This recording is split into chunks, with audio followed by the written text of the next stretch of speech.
ಎಲ್ಲ ಉಚಿತವಾಗಿ ಕೊಟ್ಟು ದೇಶನ ಅಧೋಗತಿಗೆ ತಳ್ಳಕ್ ಮುಂಚಾಗಿ ಕಾಂಗ್ರೆಸ್ಗೆ ತಕ್ಕ ಪಾಠ ಕಲಿಸಿ MLAಗಳೆಲ್ಲ ಆರಾಮಾಗಿ ಮನೆ ಮಲಿಕೊಂಡು ಏನ್ ಮಾಡ್ತಾರೆ ಅವ್ರು ತಾನೆ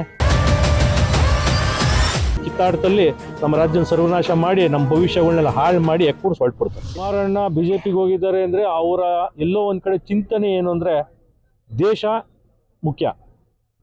ಈಗ ನಮ್ಮ ರಾಜ್ಯಗಳನ್ನ ತಗೊಂಡೋಗಿ ಇವತ್ತು ಕಾಂಗ್ರೆಸ್ ಕೊಟ್ಟು ನಮ್ಮ ಪರಿಸ್ಥಿತಿ ಯಾವ ಮಟ್ಟಿಗಾಗಿದೆ, ನೆಕ್ಸ್ಟ್ ಅಪ್ಪಿತಪ್ಪಿ ಏನಾದರೂ ಈ ರಾಜ್ಯ ಆ ಕಾಂಗ್ರೆಸ್ ಪಕ್ಷಕ್ಕೆ ಏನಾದ್ರು ಸಿಕ್ಬಿಟ್ರೆ ನಮ್ಮನ್ನೆಲ್ಲ ಮಾರಾಕ್ಬಿಡ್ತಾರೆ ಅವರು. ಅಟ್ಲೀಸ್ಟ್ ನಮ್ಮ ದೇಶ ಉಳ್ಕೊಳ್ಳಿ. ಯಾಕೆಂದರೆ ಇವತ್ತು ಮೋದಿಯವರು ಇರೋದ್ರಿಂದ ನಮ್ಮ ದೇಶ ಇವತ್ತು 9 ವರ್ಷ ಆಗಿದೆ, 9 ವರ್ಷ ಆಗಿದೆ ಮೋದಿರು ಬಂದು. 9 ವರ್ಷದಿಂದ ಏನೇ ಆದ್ರೂ ನಮ್ಮ ದೇಶ ಸುಭಿಕ್ಷವಾಗಿದೆ, ಪ್ರೋಗ್ರೆಸ್ ಆಗ್ತಾಯಿದೆ. ಇವ್ರು ಈ ಥರ ಎಲ್ಲ ಉಚಿತವಾಗಿ ಕೊಟ್ಟು ದೇಶನ ಅಧೋಗತಿಗೆ ತಳ್ಳಕ್ಕೆ ಮುಂಚಾಗಿ ಜನ ಎಚ್ಚೆತ್ಕೊಂಡು ಇದೇ ನಮ್ಮ MP ಎಲೆಕ್ಷನಲ್ಲಿ ತಿರ್ಗಿ ಅದೇ ಕಾಂಗ್ರೆಸ್ಗೆ ತಕ್ಕ ಪಾಠ ಕಲಿಸಿ ನೀವು ಮಾಡ್ತಾ ಇರೋ ತಪ್ಪು, ದೇಶದ ಭವಿಷ್ಯ, ದೇಶಕರ ಯುವಕರ ಭವಿಷ್ಯ ಹಾಳು ಮಾಡ್ತಾ ಇದ್ದೀರಾ. ಯಾರಿಗೂ ಉದ್ಯೋಗ ಇಲ್ದಂಗೆ ಮಾಡ್ತಾ ಇದ್ದೀರಾ. ಏನೂ ಇಲ್ಲ. ಇವತ್ತು ಏನಂದರೆ ಉದ್ಯೋಗ ಇಲ್ಲ, ಹುಡುಗರು ಕೆಲಸ ಇಲ್ಲ. ಇವತ್ತು ಎಜುಕೇಷನ್ ಮುಗಿಸ್ತಾ ಇದ್ದಾರೆ, ಒಂದು ಕೆಲಸ ಇಲ್ಲ. ಏನು ಪ್ರೋಗ್ರೆಸ್ ಆಗ್ತಾಯಿದೆ? ಏನು ಪ್ರೋಗ್ರೆಸ್ ಅನ್ನೋದು ಕಾಣ್ತಾನೆ ಇಲ್ಲ. ಒಂದೇ ಒಂದು ಫಂಡ್ ಇಲ್ಲ, ₹1 ಕೆಲಸ ಕಾರ್ಯಗಳು ಎಲ್ಲೂ ಮಾಡ್ತಾ ಇಲ್ಲ. MLAಗಳೆಲ್ಲ ಆರಾಮಾಗಿ ಮನೆ ಮಲಿಕೊಂಡು ಏನು ಮಾಡ್ತಾರೆ ಅವ್ರು ತಾನೆ. ಯಾಕೆ ಕಾಂಗ್ರೆಸ್ MLAಗಳನ್ನೇ ಕೇಳಿ ಹೋಗಿ, ಏನು ಸ್ವಾಮಿ ನಿಮ್ಮ ಕಾಂಗ್ರೆಸ್ ಪಕ್ಷ ಬಂದಿದ್ದಿಲ್ಲ, ಏನೋ ನಿಮ್ಮ ಕ್ಷೇತ್ರದ ಒಂದು 50 ಲಕ್ಷದ ಏನೋ ಒಂದು ಕೆಲಸ ಮಾಡಿದ್ದೀರಾ ಅಂತ.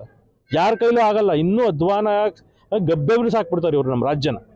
ಆ ಸಿದ್ದರಾಮಯ್ಯನವರು ಇದಕ್ಕೆ ಮುಂಚೆನೇ 5 ವರ್ಷ ಮುಖ್ಯಮಂತ್ರಿ ಆಗಿದ್ದರು. ಏನೋ ಪರವಾಗಿಲ್ಲ, ಅವರು ಇಷ್ಟು ವರ್ಷದಿಂದ ರಾಜಕಾರಣ ಮಾಡ್ಕೊಂಬಂದಿದ್ದಾರೆ, ಏನೋ ನಮ್ಮ ರಾಜ್ಯನ ನಾವು ಉದ್ಧಾರ ಮಾಡ್ತಾರೆ ಅಂತ ನಾವು ಎಲ್ಲೋ ಒಂದು ಕಡೆ ಆಸೆ ಇಟ್ಕೊಂಡಿದ್ದೋ. ಬಟ್ ಇಲ್ಲ, ಇವರು ಕಿತ್ತಾಟದಲ್ಲಿ ನಮ್ಮ ರಾಜ್ಯನ ಸರ್ವನಾಶ ಮಾಡಿ ನಮ್ಮ ಭವಿಷ್ಯಗಳನ್ನೆಲ್ಲ ಹಾಳು ಮಾಡಿ ಎಕ್ಕೂಡ್ಸ್ ಹೊರಟ್ಬಿಡ್ತಾರೆ. ಕುಮಾರಣ್ಣ BJPಗೆ ಹೋಗಿದ್ದಾರೆ ಅಂದರೆ ಅವರ ಎಲ್ಲೋ ಒಂದು ಕಡೆ ಚಿಂತನೆ ಏನು ಅಂದರೆ ದೇಶ ಮುಖ್ಯ. ಈಗ ನಮ್ಮ ರಾಜ್ಯಗಳನ್ನ ತಗೊಂಡೋಗಿ ಇವತ್ತು ಕಾಂಗ್ರೆಸ್ ಕೊಟ್ಟು ನಮ್ಮ ಪರಿಸ್ಥಿತಿ ಯಾವ ಮಟ್ಟಿಗಾಗಿದೆ, ನೆಕ್ಸ್ಟ್ ಅಪ್ಪಿತಪ್ಪಿ ಏನಾದರೂ ಈ ರಾಜ್ಯ ಆ ಕಾಂಗ್ರೆಸ್ ಪಕ್ಷಕ್ಕೆ ಏನಾದ್ರು ಸಿಕ್ಬಿಟ್ರೆ ನಮ್ಮನ್ನೆಲ್ಲ ಮಾರಾಕ್ಬಿಡ್ತಾರೆ ಅವರು. ಅಟ್ಲೀಸ್ಟ್ ನಮ್ಮ ದೇಶ ಉಳ್ಕೊಳ್ಳಿ. ಯಾಕೆಂದರೆ ಇವತ್ತು ಮೋದಿಯವರು ಇರೋದ್ರಿಂದ ನಮ್ಮ ದೇಶ ಇವತ್ತು 9 ವರ್ಷ ಆಗಿದೆ, 9 ವರ್ಷ ಆಗಿದೆ ಮೋದಿರು ಬಂದು. 9 ವರ್ಷದಿಂದ ಏನೇ ಆದ್ರೂ ನಮ್ಮ ದೇಶ ಸುಭಿಕ್ಷವಾಗಿದೆ, ಪ್ರೋಗ್ರೆಸ್ ಆಗ್ತಾಯಿದೆ.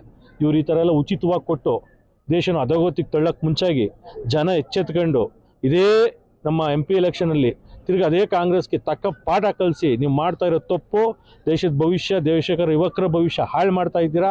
ಯಾರಿಗೂ ಉದ್ಯೋಗ ಇಲ್ದಂಗೆ ಮಾಡ್ತಾ ಇದ್ದೀರಾ. ಏನೂ ಇಲ್ಲ. ಇವತ್ತು ಏನಂದರೆ ಉದ್ಯೋಗ ಇಲ್ಲ, ಹುಡುಗರು ಕೆಲಸ ಇಲ್ಲ. ಇವತ್ತು ಎಜುಕೇಷನ್ ಮುಗಿಸ್ತಾ ಇದ್ದಾರೆ, ಒಂದು ಕೆಲಸ ಇಲ್ಲ. ಏನು ಪ್ರೋಗ್ರೆಸ್ ಆಗ್ತಾಯಿದೆ? ಏನು ಪ್ರೋಗ್ರೆಸ್ ಅನ್ನೋದು ಕಾಣ್ತಾನೆ ಇಲ್ಲ. ಒಂದೇ ಒಂದು ಫಂಡ್ ಇಲ್ಲ, ₹1 ಕೆಲಸ ಕಾರ್ಯಗಳು ಎಲ್ಲೂ ಮಾಡ್ತಾ ಇಲ್ಲ. MLAಗಳೆಲ್ಲ ಆರಾಮಾಗಿ ಮನೆ ಮಲಿಕೊಂಡು ಏನು ಮಾಡ್ತಾರೆ ಅವ್ರು ತಾನೆ. ಯಾಕೆ ಕಾಂಗ್ರೆಸ್ MLAಗಳನ್ನೇ ಕೇಳಿ ಹೋಗಿ, ಏನು ಸ್ವಾಮಿ ನಿಮ್ಮ ಕಾಂಗ್ರೆಸ್ ಪಕ್ಷ ಬಂದಿದ್ದಿಲ್ಲ, ಏನೋ ನಿಮ್ಮ ಕ್ಷೇತ್ರದ ಒಂದು 50 ಲಕ್ಷದ ಏನೋ ಒಂದು ಕೆಲಸ ಮಾಡಿದ್ದೀರಾ ಅಂತ. ಯಾರ ಕೈಲೂ ಆಗಲ್ಲ. ಇನ್ನೂ ಅಧ್ವಾನ ಗಬ್ಬೆಬ್ರು ಸಾಕ್ಬಿಡ್ತಾರೆ ಇವರು ನಮ್ಮ ರಾಜ್ಯನ.